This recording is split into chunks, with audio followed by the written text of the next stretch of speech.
શ્રી ભોળાભાઈ પટેલનો નિબંધ. વરસાદ પડે છે મનની માટીમાં.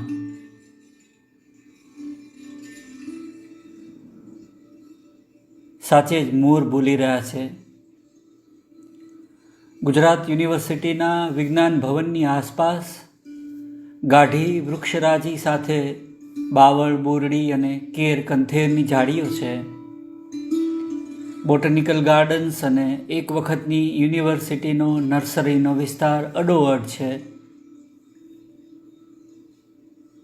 મોરના રહેણાંકનો એ આદર્શ વિસ્તાર બની ગયો છે.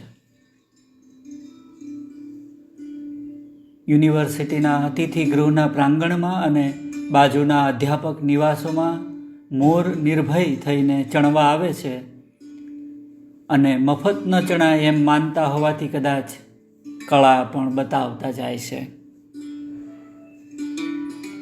બાળકોના હાથમાંથી પણ ચણ નિરાંતે લેતા હોય છે અને વચ્ચે વચ્ચે પોતાના મેઘ ગંભીર અવાજથી આખા વાતાવરણને ભરી દેતા હોય છે.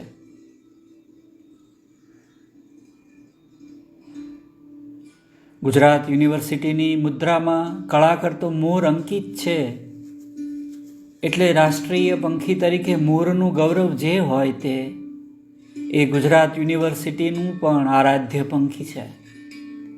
એ હકથી કેટલા બધા મોર અમારે ત્યાં અભયારણ્યમાં રહેતા હોય તેમ રહે છે. યુનિવર્સિટીમાં સરસ્વતી વસતી ન હોય એનું આ વાહન મોર તો વસે છે. અન્ય ઋતુઓમાં પણ આ મોર ટવકા કરે છે કે કળા પણ કરે છે, પણ અત્યારે તો ઉપર આકાશમાં મેઘ ગર્જના અને નીચે યુનિવર્સિટી કેમ્પસની વૃક્ષરાજીમાં મોરની પ્રતિગર્જના અને એવા ટવકા કે ઉન્મત્ત મેઘને પણ એની નોંધ લેવી પડે. આ મેઘ ભીની ઋતુમાં મોરના અવાજમાં જે ભીનાશ અનુભવાય છે તે અન્ય ઋતુઓમાં નહીં. મેઘથી મિદૂર આકાશ થઈ ગયું હોય અને વનરાજી શ્યામ બની ગઈ હોય એવે વખતે મનમાં ગીત ગોવિંદનો પ્રથમ શ્લોક ગણગણતા હોઈએ ત્યાં મેઘના સ્વાગત કૃત્યના ભાગ તરીકે મોરનો કેકારો થયો. તેમાં ભળ્યો કોયલ અને પપીતાનો તીવ્ર સ્વર. આખો લોક બદલાઈ ગયો. વિજ્ઞાન ભવનના પરિસરમાં ચાલતા લાગ્યું કે અત્યારે રઘવાયું બની દોડતું બરાડતું ભોં ભોં કરતું અમદાવાદ નગર મિથ્યા છે, અવાસ્તવિક છે. વાસ્તવિક છે તો માત્ર આ મેઘ, આ મોર, આ ભીની સાંજ. લેન્ડસ્કેપ જ નહીં, આપણો ઇનકેપ પણ બદલાઈ ગયો. જોઉં છું તો 3-4 મોર પોતાની અનુપમ નૃત્ય છટા બતાવી રહ્યા છે. મને ત્યાંથી પસાર થનારને ધ્યાનમાં લેતા નથી. હું ક્ષણેક ઊભો રહી તેમના કલાપની શોભા જોઈ રહું છું. એક મોરનું ધ્યાન ગયું, એ સભાન થયો, કદાચ શંકિત પણ થયો હશે તો તેની કળા ક્ષણેક મારી સામે જોતા રહી, ચાલુ રાખી ને પછી એવા વળાંક સાથે સંકેલી લીધી કે ખભે પડેલા ખુલ્લા કેશને છટાથી કોઈ રમણી હાથમાં સંકેલી હળવો વળ ન આપતી હોય. આ જ તો દુઃખ છે. આપણને લાગે કે આપણે કોઈ નવી ઉપમા કે સરખામણી શોધી રહ્યા છીએ, પણ પછી તરત જ ખબર પડે કે કાલિદાસે આવી ઉપમા 1500 વર્ષ પહેલાં આપી દીધી છે. ઉર્વશીની રતિ ક્રીડા વખતે વિખરાયેલા ફૂલ ગૂંથેલા કેશપાશની મોરના પિચ્છ કલાપ સાથે સરખામણી કરી કાલિદાસનો પુરુરવા કહે છે કે ઉર્વશીના એ કેશપાશ આગળ મોરનો કોઈ ક્લાસ નહીં. લગભગ એના જ શબ્દો. કિમ કરોતી એષ બહિર્ણી. ઉર્વશીના કલાપ આગળ મોર બિચારો શું કરી શકે? જોકે વર્ષા ઋતુના આગમ ટાણે તો કાલિદાસથી છુટકારો આમેય મુશ્કેલ છે. એ કવિ આતંકવાદીની જેમ આપણા મનનો કબજો લઈ લે છે. આપણે જાણે કહીએ કે કવિરાજ, આ 1,500 વર્ષ પહેલાંની કોઈ ઉજ્જૈની નગરી નથી જ્યાં પ્રાતઃકાલે શિપ્રા નદી પરથી વહેતા ઠંડા પવનો પ્રિયતમની જેમ મીઠા શબ્દોમાં ખુશામત કરતા હોય. આ તો જેમાં વર્ષના અનેક માસ રેત વહે છે એવી સાબરમતીને તીરે આવેલું આધુનિક ઔદ્યોગિક નગર અમદાવાદ છે. તોય જાણે એ કહેશે, ભલે ને, પણ માણસનું મન તો એ જ છે. પ્રેમ, વેદના, વિરહનો અનુભવ તો એ જ છે. એ બદલાતો નથી, સનાતન છે. જેવી સનાતન છે ભારતની વર્ષા ઋતુ.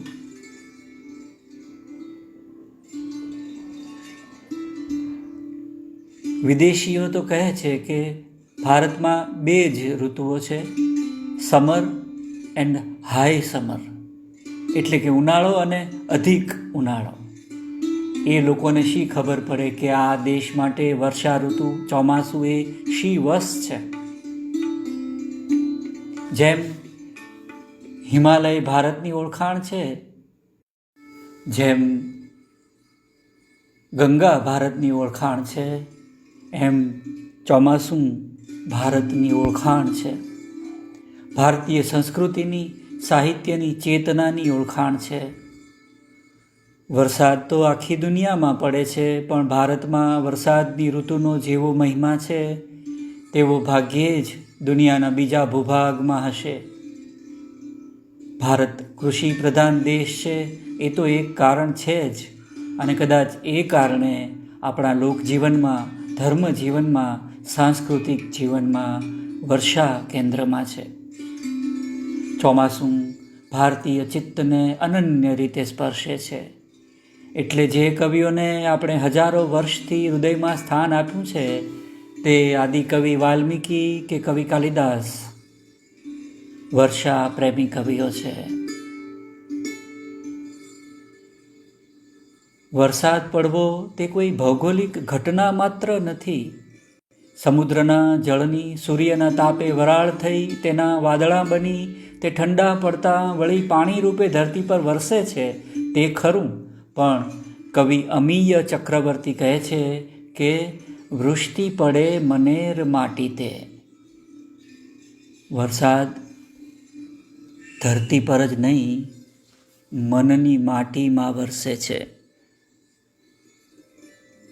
વાલ્મીકી ભલે એક સમયમાં દસ્યુ રહ્યા હશે, પણ આ વાત બરાબર જાણે છે કે વૃષ્ટિ મનની માટીમાં પણ પડે છે.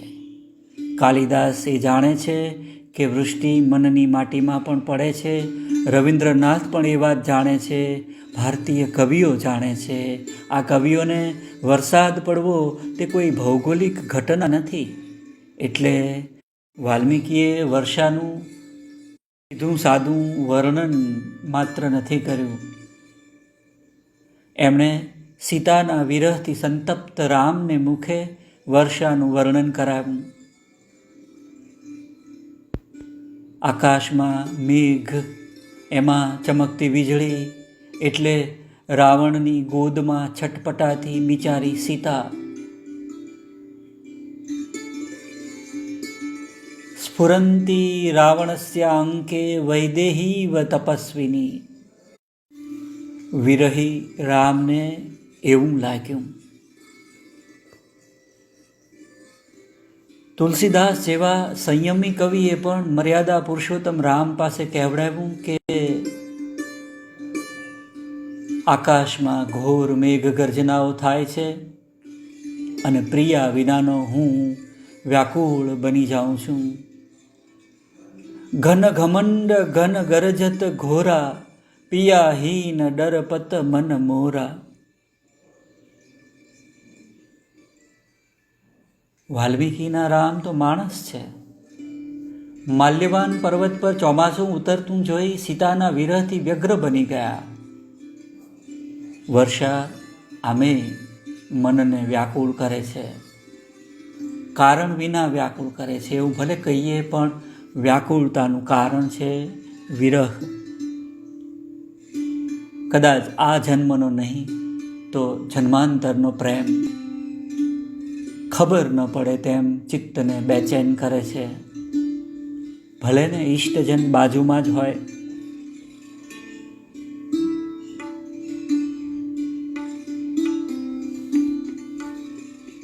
વાલ્મીકીના વારસ કાલિદાસે બરાબર એવી વાત કરી છે કે આકાશમાં અષાઢના મેઘને જોતાં સુખી માણસો પણ અન્યથા વૃત્તિ થાય, એટલે કે અસુખને અનુભવે વ્યગ્ર બની જાય તો એકબીજાને ગળે વળગવા ઈચ્છતા અને દૂર રહેલા લોકોની તો શી દશા. વર્ષામાં વિરહનો બોધ સંયોગી વિયોગી સૌને થાય, કેમ કે વરસાદ પડે છે મનની માટીમાં. કાલિદાસે ઋતુ સંહારમાં 6 ઋતુઓનું વર્ણન કર્યું. એ ખરેખર ભારતીય ઋતુઓ છે, આપણે પામી શકીએ. તેમાં તેમનો પક્ષપાત વસંત માટે રહ્યો. સર્વ પ્રિય ચારુતર વસંતે. હે પ્રિય, વસંતમાં બધું વધારે રમણીય બની જાય છે. એ કવિએ શાકુંતલમાં ગ્રીષ્મ ઋતુને આગળ કરી. હિમાદ્રીની તળેટીમાં કણવાશ્રમ પાસે થઈ વહેતી માલિનીની કુંજોમાં દુષ્યંત શકુંતલાનો પ્રેમ ગ્રીષ્મની અલસ બપોરમાં મોહર્યો હતો. તે ભલે, પણ કાલિદાસે જે ઋતુનો મનની માટીમાં અનુભવ કર્યો છે તે ઋતુ છે વર્ષા. એ માટે આખું મેઘદૂત એમણે રચ્યું. મેઘદૂત જેણે કદી વાંચ્યું નથી એવો કોઈ પણ શિક્ષિત ભારતીય કંઈ નહીં તો આટલી તો અર્ધપંક્તિ કાલિદાસની બોલવાનો. આષાઢસ્ય પ્રથમ દિવસે. ચોમાસું બેસવા પહેલાં બેસી જાય છે જેઠમાં જ, પણ આ દિવસોમાં આકાશમાં મેઘ જોઈ સાચે જ ચિત્તની અન્યથા વૃત્તિ થઈ જાય અને પછી સહારો કાલિદાસનું મેઘદૂત. જેમ મોર અન્ય ઋતુઓમાં બોલી શકે પણ એનો સજલ કંઠ તો વર્ષા ઋતુમાં જ ખુલે, તેમ મેઘદૂત કોઈ પણ ઋતુમાં વંચાય પણ એ વર્ષામાં વાંચવા માટે છે. ત્યારે આપણે જે જાણી શકતા નથી, જે આપણને શું થાય છે તેની આ કવિ ખબર પાડે છે. સૂકા પાંદડા નીચે દટાઈ ગયેલા આપણા જ પ્રેમની આપણને ભાળ આપે છે. તેમાં આ મોર, એનો અદ્ભુત છટાથી સંકેલાતો કલાપ અને વળી દૂરથી સંભળાતો અન્ય મયુરોનો કેકારો. હોઠ પર મેઘદૂતની પંક્તિઓ આવવા લાગી.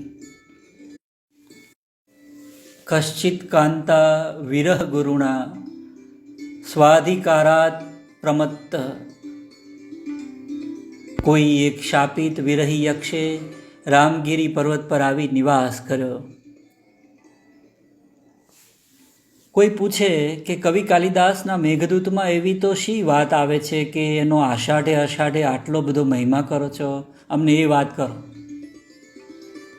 તરત મૂંઝવણમાં તો જરૂર પડી જવાય, કેમ કે વાત જેવું તો એમાં કંઈ છે નહીં. વાર્તા કહેવાની સંભાવના જરૂર હતી, કદાચ માંડીને કહી શકાત, પણ કાલિદાસ તો માત્ર એક જ શ્લોકમાં, એક લાંબા વાક્યમાં વાતનો નિર્દેશ કરી આપણને અનુમાન કરતા રાખી આગળ વધી જાય છે. ભારે સંયમી. એટલા કે પોતાના કાવ્યના નાયકનું નામ પણ ન આપ્યું. આધુનિકતાવાદી વાર્તાકારો ઘણીવાર પોતાના નાયકનું નામ આપતા નથી. એ કે તેથી ચલાવી લે છે. કાફકા જેવા કેથી ચલાવી લે. નાયકને અનામ રાખવા જેટલો કાલિદાસ આધુનિક ન ગણાય. એટલું જ નહીં, ઘટના તત્વનો લોપ કરવાની બાબતે પણ આધુનિક છે.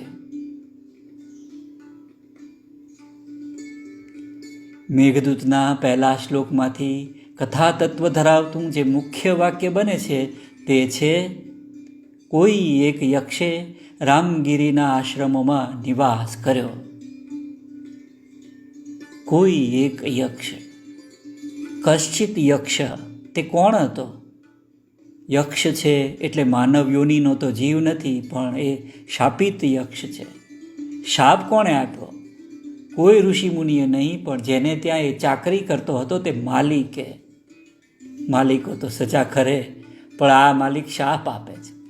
યક્ષે ચાકરીના કામમાં પ્રમાદ સેવ્યો હતો. ચાકરીના કામમાં પ્રમાદ સેવવા માટે શાપ મળતા હોય તો આજકાલ કોઈ બાકી ના રહે. વળી આજકાલ તો સેવકો માલિકને શાપ નહીં તો ગાલી પ્રદાન તો કરવાના અધિકારી છે. કોણ હતો યક્ષનો માલિક અને શો હતો એનો પ્રમાદ?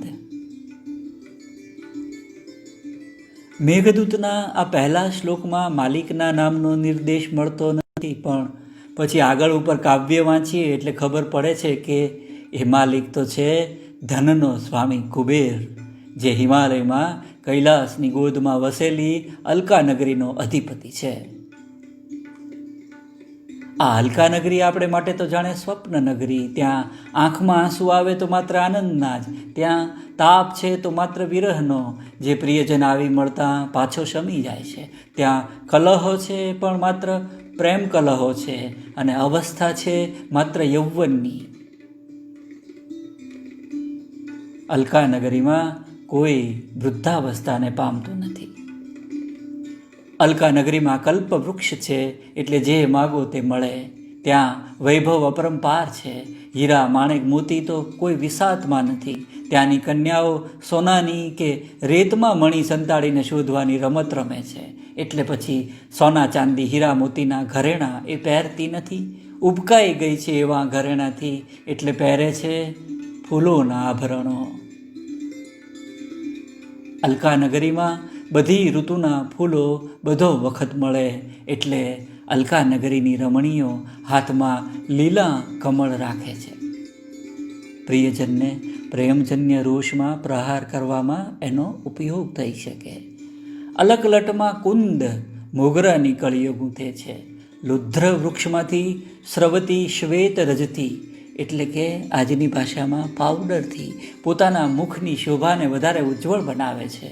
અંબોડામાં તાજું ખીલેલું કુર્બક લાલ જાસૂદ ધારણ કરે છે અને કાનમાં પહેરે છે શીરીષના ફૂલ, તો સેંથીમાં દામણી તરીકે કદંબનું ફૂલ રાખે છે. વાચ્યાર્થમાં ફૂલવંતીઓ. પણ પહેલા શ્લોકમાં આ બધી વાત નથી. અલકા નગરીની વાત આવતા હું જરા ભટકી ગયો. જોકે એ શ્લોકમાં એનો પણ નિર્દેશ નથી. આ તો વાતના તંતુ માટે મેં નિર્દેશ કર્યો કે યક્ષનો શાપ આપનાર એનો માલિક અલકાપતિ કુબેર હતો. આપણને કૌતુક થાય કે યક્ષનો એવો તે શો વાંક હતો. કાલિદાસે તો કંઈ જ કહ્યું નથી, બસ વાંક આવ્યો. પછી કેટલાક વિદ્વાનોએ શોધી કાઢ્યું કે યક્ષને કુબેરના બાગની રખેવાળીનું કામ સોંપેલું હતું. કુબેરને પણ ફૂલો બહુ પ્રિય હતા. ધનની તો એને સ્પૃહા જ શાની હોય.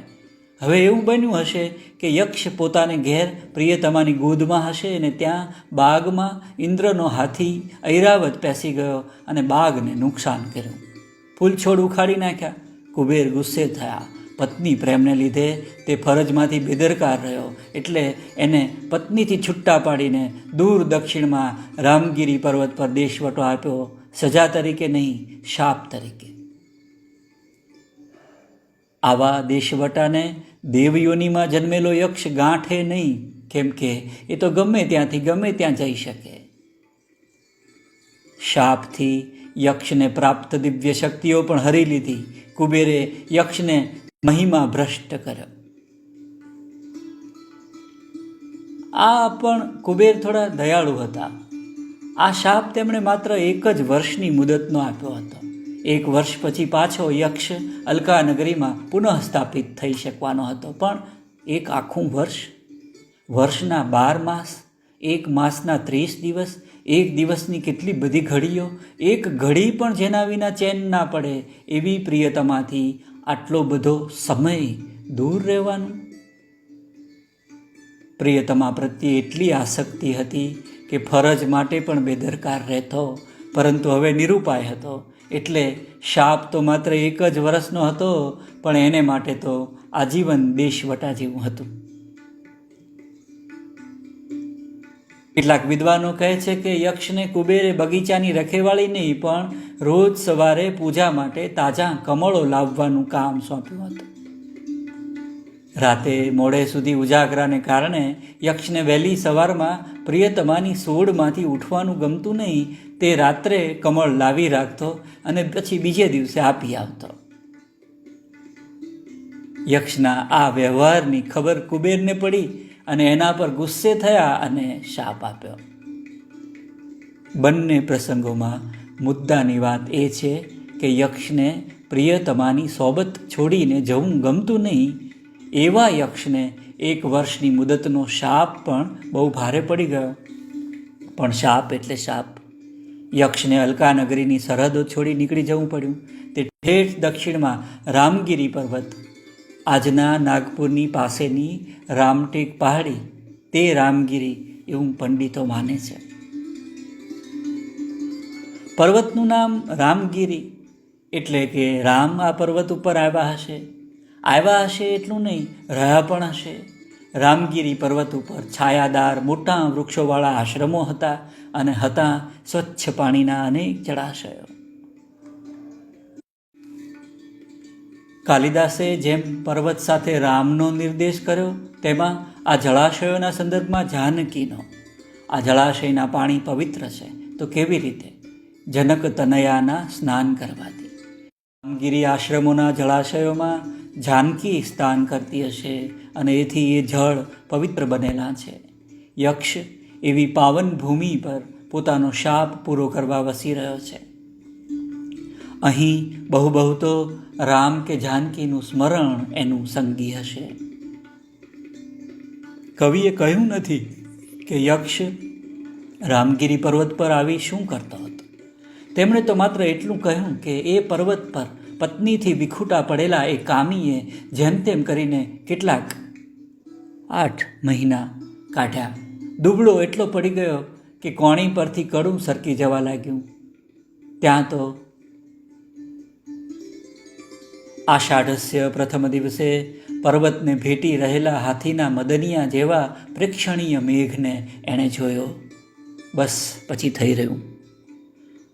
આ છે ભારતના ચોમાસાનો પ્રભાવ. 8 મહિના કાઢ્યા, પણ હવે આ ચોમાસાના 4 મહિના કાઢવા અઘરા છે. કદાચ પોતે તો એ પણ સમય પસાર કરશે, પરંતુ ત્યાં અલકાનગરીમાં વિરહિણી પ્રિયા જ્યારે મેઘને જોશે તો એ જીવી નહીં શકે. એક ગામના પાદરમાં એક પ્રવાસી પોકે રડવા લાગ્યો. ગામ લોકો ભેગા થયા, રડવાનું કારણ પૂછ્યું. એણે આકાશમાં અષાઢના વાદળ બતાવ્યા. રોતા રોતા બોલ્યો, હું તો અહીં જ હજુ રસ્તામાં છું અને મારી પત્ની આ વાદળા જોઈ જરૂર મરી ગઈ હશે. લોકોએ કહ્યું, તે કેમ એવું માન્યું કે એ મરી ગઈ હશે? પ્રવાસીએ કહ્યું, આ વાદળાને જોઈને એ જીવતી રહી હોય તો એ મારે શું કામની, કેમ કે તો મારે માટે પ્રેમ જ નહીં હોય. અષાઢમાં આકાશમાં મેઘ જોઈ વિરહીઓને આવું થાય છે, એની વાત કવિઓએ બહુ રીતે કરી છે. યક્ષ પણ વ્યાકુળ બની ગયો મેઘદર્શનથી, પોતાના ખ્યાલ કરતાં વિરહિણી પત્નીના ખ્યાલથી. અહીંથી આ મેઘ હવે ઉત્તરે અલકા ભણી જશે. મેઘને જોતાં પ્રિય પત્નીનું હૃદય પડી ભાંગશે. કોઈ પણ રીતે એનો પ્રાણ ટકે એ માટે મારી કુશળતાના સમાચાર એને પહોંચાડવા જોઈએ. સમાચાર કોની સાથે મોકલે? પોતાનો મહિમા તો ભ્રષ્ટ થયો છે એટલે જઈ શકે એમ નથી. તો આ મેઘ હિમાલય ભણી જ અલકા ભણી જ જાય છે, તો એની સાથે જ સંદેશો મોકલું તો? બસ એ વિચાર આવતાં જ તાજા ખીલેલા કુટજના ફૂલોનો અર્ઘ્ય આપીને મેઘનું વિરહી યક્ષે સ્વાગત કર્યું. પછી મેઘ સાથે સંદેશો મોકલ્યો. વાત એમ જ છે, પણ એટલું કહીને અટકી જઈએ તો કાવ્યની અને કવિની હત્યા જ થાય. કોઈ એક યક્ષના વિરહનું આ કાવ્ય જનજનના ચિર વિરહનું કાવ્ય છે. ભારતીય સંસ્કૃતિ અને સૌંદર્યનું પણ કાવ્ય છે. એમાં કાલિદાસની કવિતાનો જાદુ છે. મેઘદૂત વાંચતા આપણને ક્યારેક થાય કે આપણે જ છીએ એ અનામી શાપિત યક્ષ, અલકામાંથી નિર્વાસિત, અને ક્યારેક થાય કે એ આપણે જ છીએ સંદેશાવાહક આકાશચારી મેઘ.